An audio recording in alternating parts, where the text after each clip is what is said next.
Okay, so we have finished up through number 6. We haven't done number 7, and we did do 7 in alpha yesterday. I don't know why we got a little bit ahead in alpha, but we'll do it with you guys today. I am going to teach you how to graph these, but we're not going to worry about this today. We're going to just graph in the calculator, and we're going to decide what kind of discontinuity we have for these two graphs, okay? Can anyone tell me what BFF graph this is? What's the family? Reciprocal, very good. These come from reciprocal graphs. They look like they're reciprocal based. So let's see A, how reciprocal they actually look, and B, if we have any discontinuity. So I'm going to pull my calculator up. I'm going to graph the first one.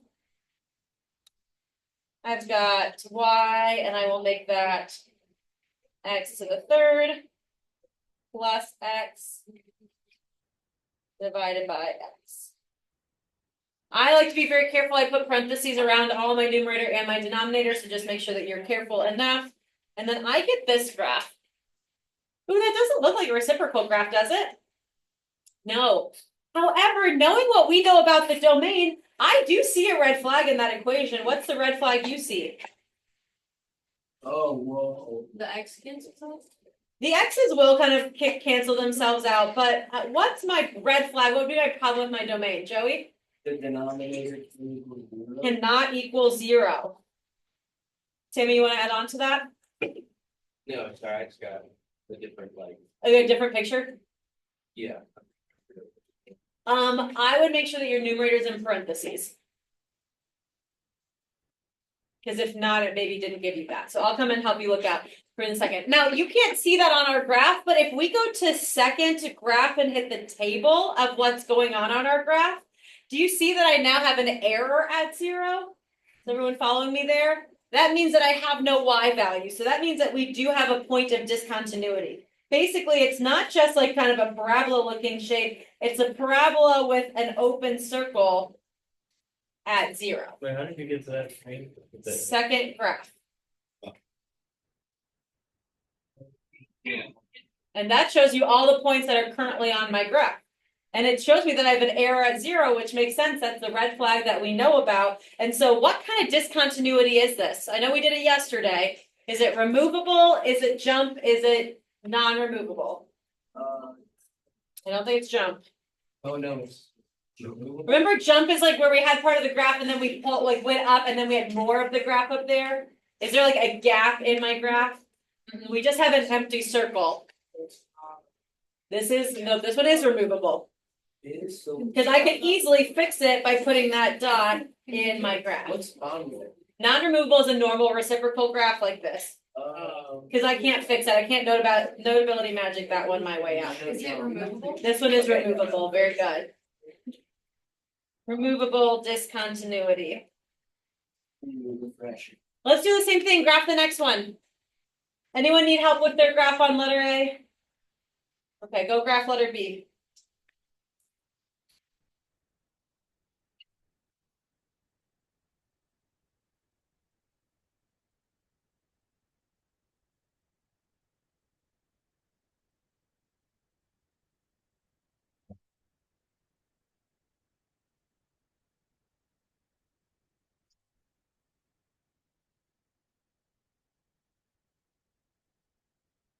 What do we think here? Removable, jump, or non-removable? Non-removable, very good. And I can look at my equation again. My red flag here is that my denominator can't equal 0. So I should have expected, oh, I'm a little off on this graph, sorry. It would be more like this.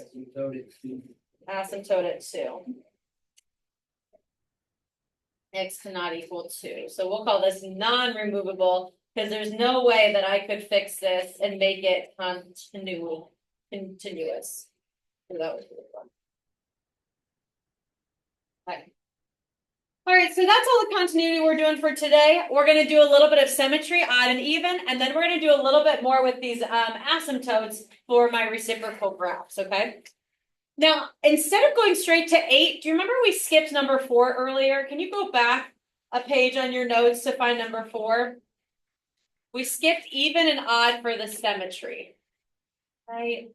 Let's have a blank there. Okay. This even and odd is in reference to symmetry. And if I was to describe even or odd symmetry right now, could any of you tell me, like, what am I looking for when I do even symmetry? Like a book, right? It's folded like a book. I'm gonna say symmetric about the y-axis. It's like quadrants 1 and 2, and it's folded like a book. If folded like a book is not helpful, then don't write it. I just find that helpful to have a visual bit. Oh, it's like a book. I open and close it. What about odd? How would you describe odd symmetry? Good. It's like 1 and 3, right? That is called symmetric about the origin. When I have it in quadrant 1 and quadrant 3, it's symmetrical. It's like folded about the origin.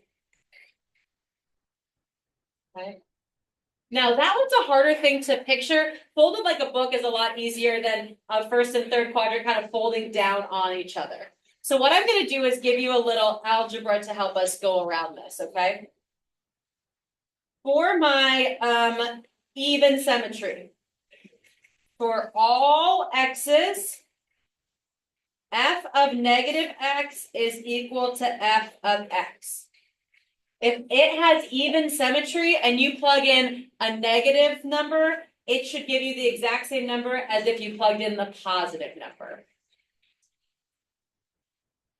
Okay, let's kind of thought process that one out, okay? Let's say we're doing like x squared. That's an even function, right? You guys know that.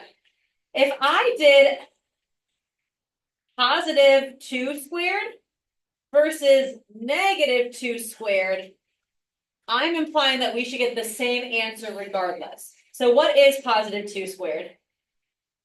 4. What's negative 2 squared? 4. So I plugged in a positive number and I plugged in its negative and I got the same answer. So whatever you get when you plug in the positive and what you get when you plug in the negative should be the same thing. Okay? For my odd function, for all x's, so again, it's true for every single x you could ever plug in. When I plug in my negative x, it doesn't exactly give me f of x. It gives me the negative version of f of x. It gives me the opposite. What is the purple one? Next to the 7. Origin. Mhm. Wait, so Could you zoom to the side of it? Give me 1 second. Thank you. what does that mean? So can I do an example? Mhm. So I know an odd function we know is the cubic function, right? We know that one's odd. Let's do the exact same thing. Let's plug in positive 2. Let's plug in negative 2. If I do negative 2 cubed, what's that? 2 times 2 is, times another 2 is, it'd be, well, first it's 8. Yep, 8. So 2 to the third is 8. However, if I do negative 2 to the third, negative 2 times negative 2 makes it a positive 4. And then when I do positive 4 times a negative 2, that's when it becomes negative 8. See how it's the same number? It's just when I plug in one, I'm going to get a negative, and when I plug in the other, I keep it positive. Yes. You ever fold like vertically, like you fold kind of like quadrant 2 onto quadrant? So you can be symmetric about the x-axis, but that's not a function. So we don't see a lot of those because we don't explore a lot of things that are not functions. All right, what else we got? Anything else? Can we do a couple examples of that? So let's go jump down to number 8. Now it says, are the following functions even, odd, or neither? So we can do, are they even, are they odd, or is it not true for either of them? In all of these cases, we're going to plug in a negative x, and we're going to see what my expression is, okay? Technically, you could plug in numbers, but then that requires a little bit more math. We're going to see if we can just simplify it down by just plugging in negative x, okay? So this first one, I've got negative x to the 4th. Will negative x to the 4th give me a positive or a negative number? Positive, good. Whenever you raise something to an even power, it's going to end up being positive. So that's going to be equal to x to the 4th. Is that exactly what we started with? Yes. So that is an even function.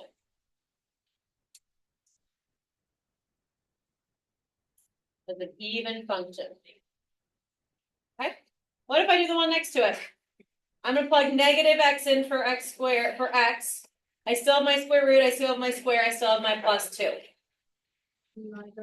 When I do x, negative x squared, what's that gonna be? It's gonna be x. Well, it's gonna be positive. You gotta bring your square with you.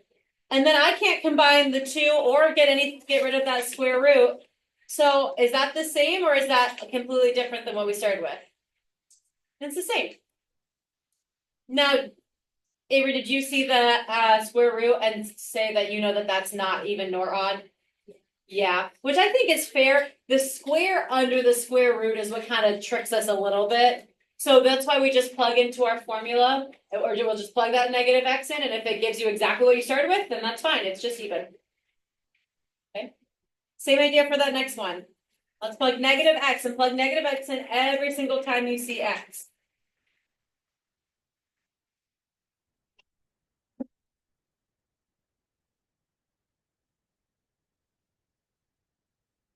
Okay, when I do negative x to the third, what's that going to give me? A positive or negative number? Negative. So that first term will become negative 2x to the third. Negative 3 times negative x is going to be what? That's 3x. Positive or negative?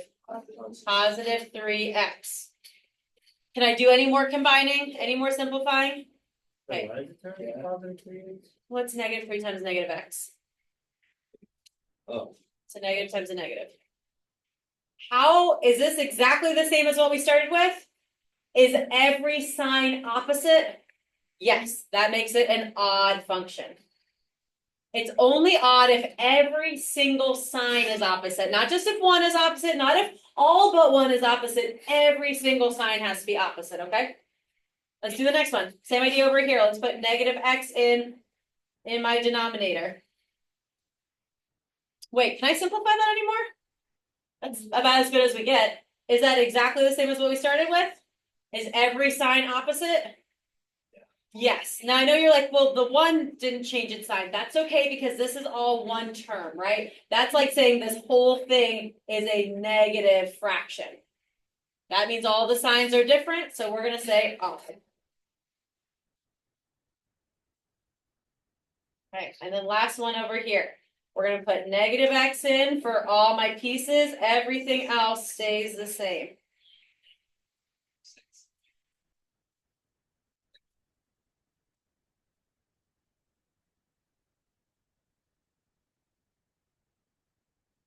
Negative x squared is going to be what? Positive or negative?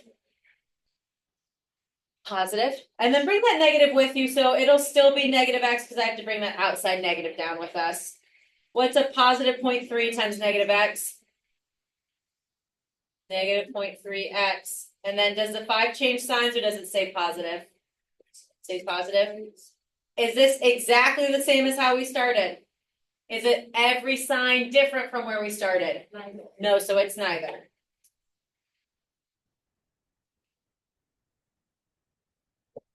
Okay. Awesome, you guys are doing great. I got one more skill I want to teach you. You ready? Okay, this is finding all the asymptotes, okay? What's the parent function for all of these graphs? What do they come from? Yep, which one?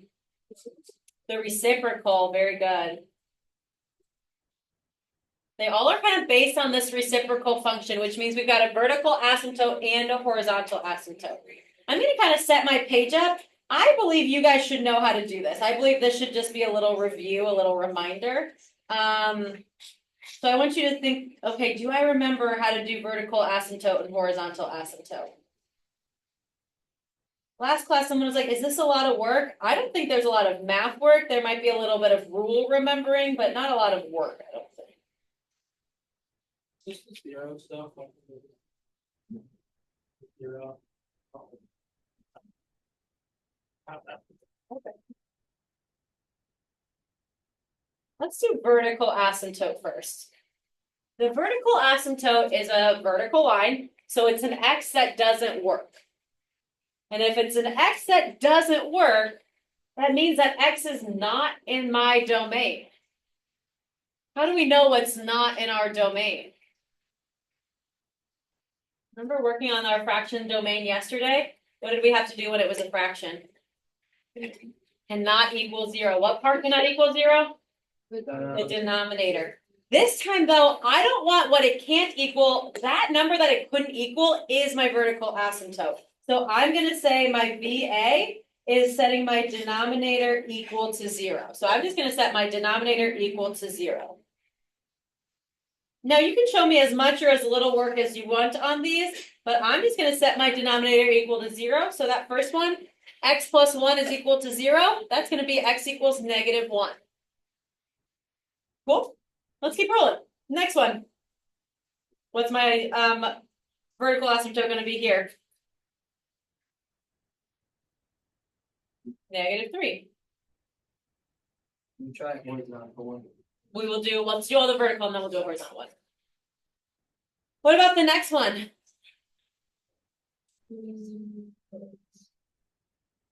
What's your denominator here? 1. 1. Oh, it's negative. Well, if 1 equals 0, if you set your denominator equal to 0, is 1 equals 0 a real thing? So are there any vertical asymptotes here? Which makes sense because that's an x squared. What kind of function is that? The squaring one, it's a parabola, it's a U-shape. Are there any asymptotes on our U-shaped graph?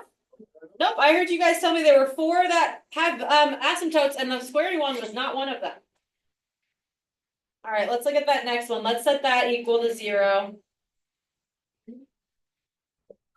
As you're solving it, do you see any potential problems? I. Can I go put I on my graph as a vertical asymptote? So are there any vertical asymptotes? None. What about E? It's the same thing. So I don't even have to set it up again. I already tried. None. What about F? Negative 3. And then G adds a little bit more. We got to do what to solve that? Factor. Factor it out. Can you use quadratic formula for that though? You can always use quadratic formula, but what I find a lot when you guys use quadratic formula when you should have factored is then you don't finish it. Like you'll leave it as like 5 plus or minus 2 over 2. And that's not a real answer because I can't, that's not something I can go put on my graph. I want you to simplify it all the way out. Or you'll mess up a negative and then you'll get like an I square root and then that's all wrong. So I'm going to tell you right now, this will be like pretty normal numbers. Maybe a fraction, but this should be pretty normal numbers. I would look to factor. Sometimes I do quadratic formula with like fractions.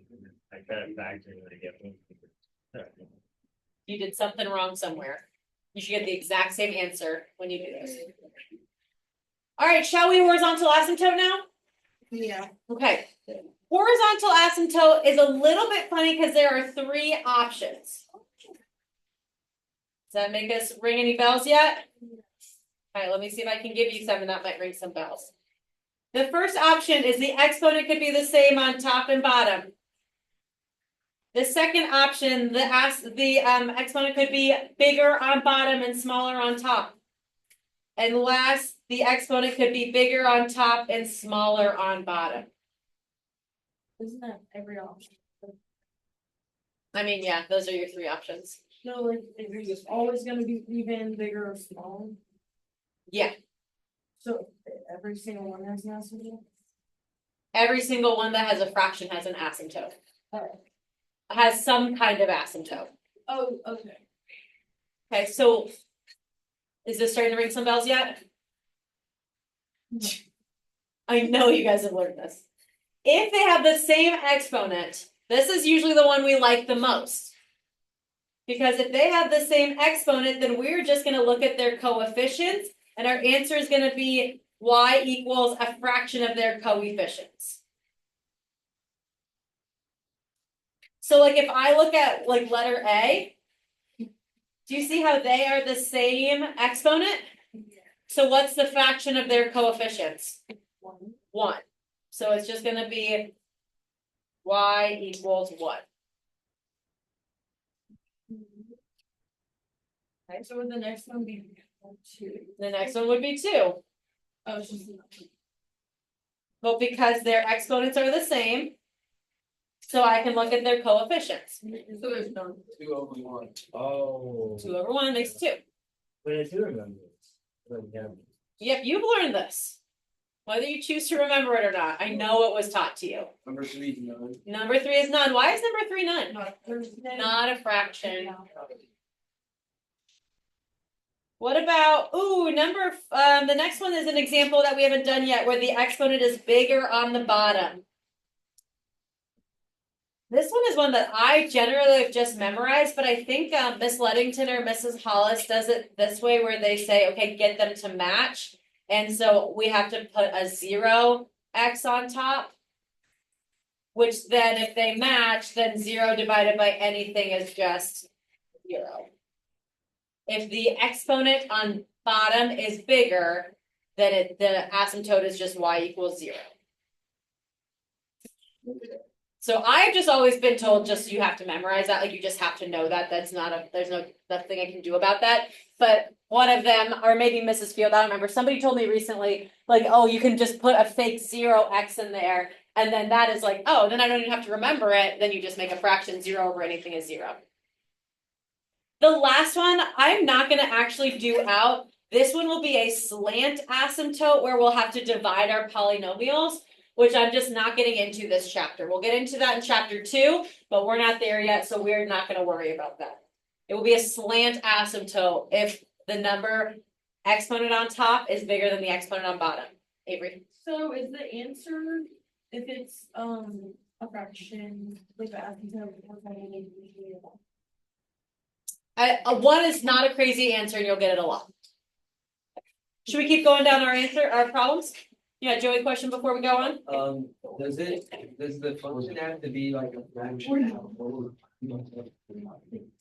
Does it have to be a fraction to have a vertical asymptote? Like a reciprocal function? Does it- All reciprocal functions have a vertical asymptote. You also, an ln, remember the natural log, that one has a vertical asymptote. What about horizontal? Does it have to be a fraction? Most of the fractions do have a horizontal asymptote. Exponential also has a horizontal asymptote. And then logistic has 2 horizontal asymptotes. Oh, okay. Does that answer your question? All right, if I keep going, what's letter D gonna be?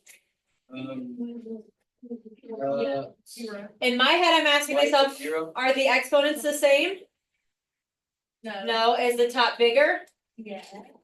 No. Is the top smaller? Then what's that gonna be? 0. Y equals 0. You can make this 0x squared so that I can do a fraction of my coefficients. What about letter E? Are those exponents the same? Yeah. So what is my answer gonna be? 1. Letter F, are those exponents the same? No. Is the top bigger? Yeah, so that means slant. Again, I'll teach you how to do that, just not today, not tomorrow. What about G? Are those exponents the same? Yeah. Yeah, so what's my answer? 1. All right. That is all I got for you. We are done with 1, 2. That's due on Tuesday when I see you guys next. Anybody have any big questions for me? All right. You got a few minutes to work on homework? Get to it.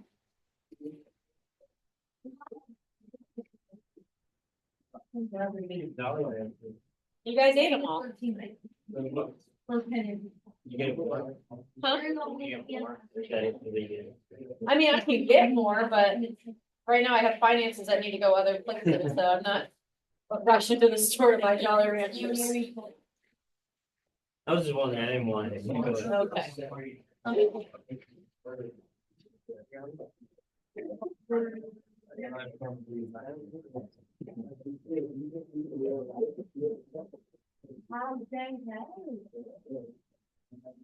Why are you having?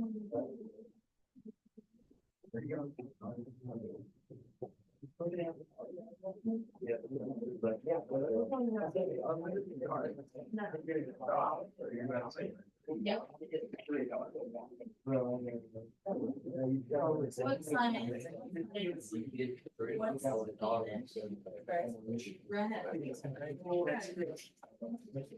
What? Maps in yellow.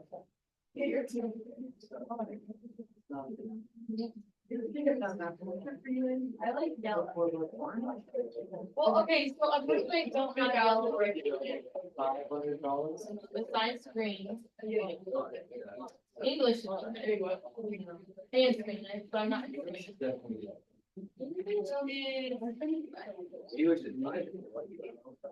What color is that? Yeah, see, yellow's not. Same thing. Science. Nice. I just say. Look, my brain is debate again. Are we in our color debate? Yeah. We hit it a little earlier than we did last year. And Religion isn't Spanish is like. like red. Spanish is yellow, right? Science is red, and that's the big Spanish is yellow. English is red, math. Math is yellow. No. Stand by that, math is yellow. I got math. Blue. I got English red, Like green green is science. Science is green, no one can read that. Science is Religion green. is purple, math Science is is blue. Math is yellow. History's orange. Y'all are tripping. Science is green, math is red, blue. Look, everyone. Blue is like social studies, blue. This is like. I know blue thing, like social studies is- No, I like Yeah. yellow. English is either blue or black. English is red. English is black. English is red. English always Spanish. Math is red. That is like that is. You see, math is yellow. Yeah, math is not blue. It's yellow. That's wrong. When is math? You're gaslighting. Open your math book. Oh, Yeah. Because I feel like, yeah, I don't want to get out of it. Hey, I'll get my math. I'm like- Spanish will always be yellow. Sorry, that went too long.